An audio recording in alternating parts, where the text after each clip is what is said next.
आज की सुबह हमारी ट्रेन में हुई जैसे जैसे समय बीतता जा रहा था, हमारा स्टेशन भी नज़दीक आ रहा था। सुबह के 11 बजे हमारी ट्रेन पहुंच गई हमारे स्टेशन पे। मैं कोमल, मेरे ब्लॉग में आपका स्वागत है। ये लेने आए बच्चों की खुशी देखने लायक थी। और ये रहा हमारा बड़ौदा का स्टेशन। जैसे ही घर आती हूँ भाई, दीदी अपना बैग लगा रही थी। उन्होंने बोला कि ऐसा कर, अपने बैग्स खाली कर और मुझे भाई इन सबको जमाने दे। मैंने जो चीज़ें बाकी रह गई थी भरतपुर के लिए उनको दे दी। भाई मेरा ये काम ज़रूर कर लाना। मैंने ध्वनित कशिश को सरप्राइज़ दिया। दीदी जैसे ही मैं किचन में घुसती हूँ, दीदी बोलती है, भाई कोमल हो गए पीहर के मज़े, अब आ जाइए किचन में, लग जाइए अपनी सजे में। मैंने कहा ठीक है भाई, जैसी आपकी इच्छा। ध्वनित मेरे साइड में आता है, मेरे को बोलता है, चाची मैं क्या आपकी मदद करवा दूँ। मैंने कहा बेटा आज शाम को आप जाने वाले हो, कहाँ मदद करवाओगे। आपकी बार पहली बार ऐसा होगा कि बच्चे अपनी मम्मा के साथ जाने वाले हैं और मैं अकेली रह जाऊंगी। दीदी अपने लिए रास्ते के लिए पास्ता लेके जा रही थी। भाई उनका टिफ़िन भी मैंने लगा के दिया। मेरे को बोलती है ज़्यादा तो डाल दिए है ना। मैंने कहा भाई पूरा भगोना भर दिया, टेंशन मत लो, आप भूखे नहीं रहने वाले।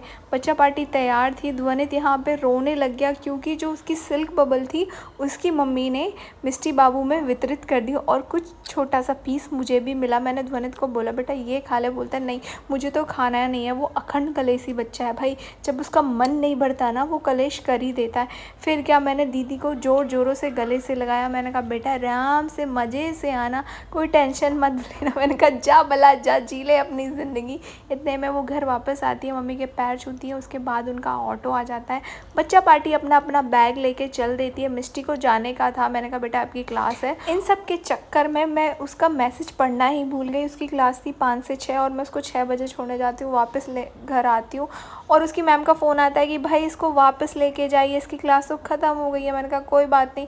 जैसे बच्चों को लेके आती हूँ, खाने पीने की तैयारी करने के बाद मैं बच्चों को लेके जाती हूँ बाहर, क्योंकि उनकी साइकिल थोड़ी थोड़ी रिपेयर जो करवानी थी। इसके बाद हम लोग लग जाते हैं अपने बैग को पुनः स्थापित करने के लिए, बच्चों के कपड़ों की अलमारी को ठीक करने के लिए, क्योंकि अब भाई हमारा बसेरा यहीं रहने वाला है। और बैग को अपनी जगह पे रख दे। आप देख रहे हो एक साइड में छोटे छोटे खिलौने रखे हुए हैं, वो मेरे बच्चों के। भाई उनको किचन से खेलना बहुत मज़ा आता है।